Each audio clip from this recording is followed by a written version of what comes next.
Caríssimos irmãos e irmãs, o domingo após o domingo de Pentecostes é o dia em que nós celebramos a festa da Santíssima Trindade.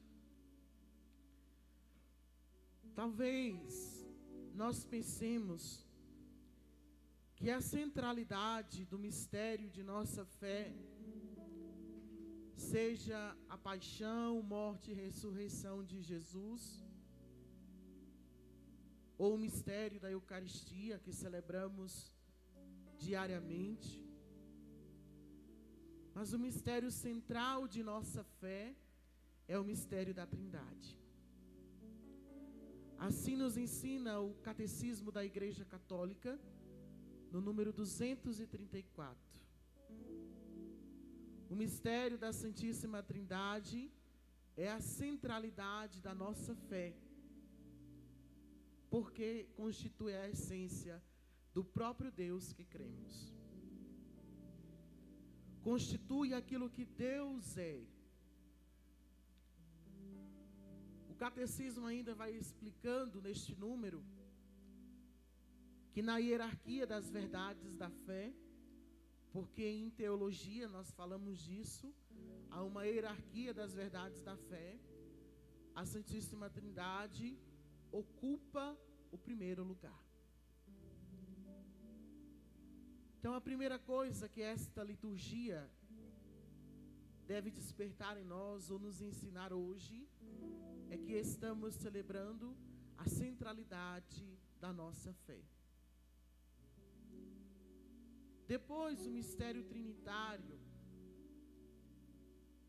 às vezes, é difícil de ser explicado, é difícil de descrever em palavras. E aí, ao longo da vida da igreja, muitas pessoas se preocuparam tanto em explicar, tanto em falar, e acabaram caindo até em heresias. Esse é o dia que o padre deve falar pouco, para não falar demais e não falar errado. O mistério da Santíssima Trindade, e aí São Tomás de Aquino nos ensina muito bem. Dois grandes teólogos da igreja que falaram da Santíssima Trindade foram Santo Agostinho e São Tomás de Aquino. Eu gosto de São Tomás de Aquino porque ele é bem direto nas suas falas. Ele diz o seguinte: o mistério da Trindade está no campo da revelação. O que isso quer dizer? Está no campo da fé. Não adianta descrevermos. É um mistério que exige mais do que a nossa razão, a nossa fé. E aí, sendo mais direto e objetivo, Tomás de Aquino diz o seguinte: a um pagão, nós não temos a obrigação de provar o mistério da Trindade. A nossa fé tem o dever de mostrar que este mistério não é impossível. Não sei se vocês já se perguntaram, Jesus apareceu a alguns quando ressuscitou dos mortos. E aí podemos levantar o questionamento: por que Jesus não apareceu para todos? Não seria mais fácil? E a resposta para esta pergunta é a seguinte: Jesus não apareceu para todos, porque o caminho proposto por Jesus exigirá sempre o dado da fé. Ninguém pode dizer que Jesus não existiu, porque ele age no tempo, na história, num lugar circunstanciado, mas crer na sua ressurreição, na sua divindade, aí sim, é uma atitude de fé. Também no mistério trinitário está este aspecto. Mas é claro que o próprio Deus quis revelar-se como um Deus trinitário. Um só Deus em três pessoas. Isto é a centralidade do mistério trinitário. É Jesus quem revela a Trindade. É Jesus quem fala do Pai, fala de si mesmo e fala do Espírito Santo. É o próprio Jesus, é o próprio Deus quem toma a iniciativa de revelar-se. E é o que nos diz a primeira leitura hoje. Moisés diz ao povo quem é o Deus como o nosso, que revelou-se, que realizou suas maravilhas. É Deus quem toma a iniciativa de revelar-se. Uma vez uma jovem me perguntou: quem originou Deus? E eu disse para ela: Deus é para a teologia da igreja não originado. Talvez essa pergunta se transforme no seguinte questionamento: quando é que soubemos sobre Deus? E a resposta é: quando Deus quis se revelar. É Deus quem toma a iniciativa de ir ao encontro do homem. É como Ele toma a iniciativa para revelar-se como Deus Trindade. Deus poderia ou ficar oculto nesta verdade? Certamente poderia. Mas Ele quis, Ele desejou revelar-se, comunicar-se. E esta comunicação se dá sobretudo em Jesus Cristo. É como se Jesus, dizia um professor meu de teologia, nós falamos português, é a nossa língua materna.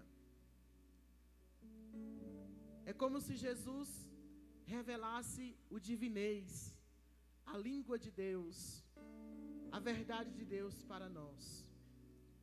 E é precisamente Jesus quem faz isso, revelando o mistério da Trindade. Mas é claro, meus irmãos, que ao longo da Sagrada Escritura, nós vamos percebendo sinais que manifestam esta realidade de um Deus em três pessoas. A Sagrada Escritura, desde o Antigo Testamento, vai revelando isso para nós. Primeiro aspecto das leituras de hoje que podemos tirar: o nome dos nomes para se referir a Deus no Antigo Testamento é Elohim. O Elohim expressa uma certa pluralidade em Deus. Aponta para esta realidade das três pessoas. O salmo de hoje traz uma coisa interessantíssima na segunda estrofe. É um salmo de louvor a Deus por sua obra, sua graça. E na segunda estrofe do salmo, nós escutamos o seguinte: a palavra do Senhor criou os céus. Senhor faz referência ao Pai. Quem é a palavra do Pai? Jesus Cristo. Palavra em hebraico é dabar. Em grego é logos. E aí nós escutamos São João relatar no capítulo 1. A palavra estava junto de Deus. E a palavra se fez carne e habitou entre nós. Deus nos enviou o seu Filho. Depois, o seguinte: e o sopro de seus lábios, as estrelas. Sopro é ruar, é espírito. Portanto, vemos aqui a criação como uma obra da Trindade. Depois, precisamente, o evangelho de hoje, Jesus ordena a seus discípulos que batizem em nome do Pai e do Filho e do Espírito Santo. Que bom que a divina providência providenciou 2 crianças para serem batizadas neste dia de hoje, dia da Santíssima Trindade. Jesus não diz nos nomes do Pai, do Filho e do Espírito, mas em nome. Ou seja, em nome de um único Deus em 3 pessoas. O primeiro aspecto interessante do evangelho de hoje é que nós estamos diante de uma teofania, uma manifestação divina. A teofania, ela sempre, no Antigo Testamento, acontecia em um monte. No domingo passado, estava falando de quando o Senhor deu as tábuas da lei ao povo de Israel. Foi um monte, no Monte Sinai. E os discípulos estão aqui diante de um monte. Depois, o Evangelho faz questão de notar que eles prostraram-se diante de Jesus, porque reconhece aqui a divindade. Jesus é Deus. E como Deus abertamente revela o mistério da Trindade, quando fala do batismo, é em nome e não nos nomes. Meus irmãos, nós não podemos explicar racionalmente, em detalhes, o que é o mistério da Trindade. E aí, como eu dizia, exige a fé. Mas Deus vai se manifestando na nossa vida, ao longo dos séculos, como esse Deus trinitário. A própria igreja é uma obra da Trindade e manifesta a Trindade. A igreja, ela existe ou nasce do Pai, pelo Filho, no Espírito Santo. Do Pai, pelo Filho, no Espírito Santo. Por que a igreja nasce do Pai? Porque ela é vontade do Pai. A igreja está intimamente unida ao mistério de Cristo. Cristo é enviado pelo Pai. Jesus diz no Evangelho: o meu alimento é fazer a vontade do Pai. O Pai me enviou ao mundo. Portanto, o desejo de salvar-nos, que brota do Pai, manifesta ao mesmo tempo o desejo da existência da igreja. Por isso ela existe, nasce do Pai. Pelo Filho. Por que pelo Filho? Porque é Jesus. É do seu lado aberto na cruz.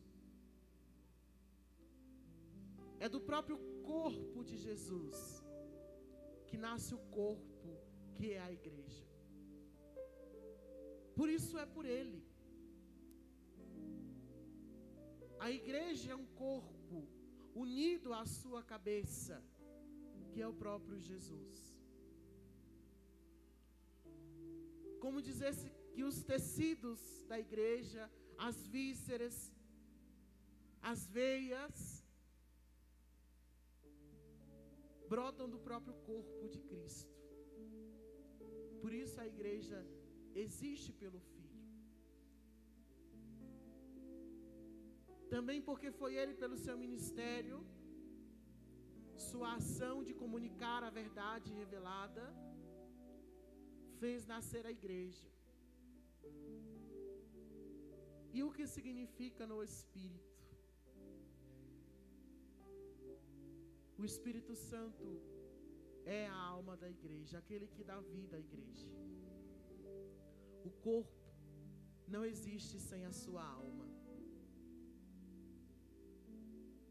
É o Espírito Santo quem suscita na igreja os dons, os carismas. O Espírito Santo quem faz-nos compreender a verdade revelada. É o Espírito Santo que anima este corpo. E aí vemos como a igreja é uma obra da Trindade. Por isso todos os sacramentos começam e terminam em nome do Pai e do Filho e do Espírito Santo.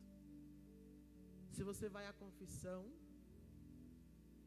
você vai começar em nome do Pai, do Filho e do Espírito. A Santa Missa, começamos hoje, ali antes da procissão de entrada. Por isso, quando cheguei, não fiz mais o em nome do Pai. O Padre absolve dos pecados em nome do Pai, do Filho e do Espírito. O noivo recebe sua esposa em nome do Pai, do Filho e do Espírito Santo. O batismo é em nome do Pai, do Filho e do Espírito Santo. Último aspecto dessa liturgia de hoje. A segunda leitura fala da graça do Espírito Santo, pelo qual podemos chamar Deus de Pai. O Espírito Santo habita em nós. Portanto, o próprio Deus habita em nós. Pela graça desse Espírito Santo, que é derramado no nosso batismo. Hoje, a graça do Espírito Santo será derramada sobre o Samuel e o Igor, não é isso? Iago. Sobre o Samuel e o Iago. Como foi derramado sobre nós no dia do nosso batismo. Quando aqui fala dessa graça do Espírito Santo derramada em nós, pelo qual podemos chamar Deus de Pai, e que nos faz herdeiros com Cristo das promessas, aqui revela um aspecto para a nossa espiritualidade. É o Espírito Santo habitando em nós que nos faz mergulhar pela fé no mistério da Trindade. É o Espírito Santo que, agindo em nosso coração, nos faz compreender, nos faz mergulhar mais e mais no mistério da Trindade. Portanto, busquemos esta graça, uma vida de intimidade com o Senhor. E não nos preocupemos em explicar o mistério da Trindade. Nos preocupemos em sentir de perto este mistério agindo em nós. Glória ao Pai, ao Filho e ao Espírito Santo.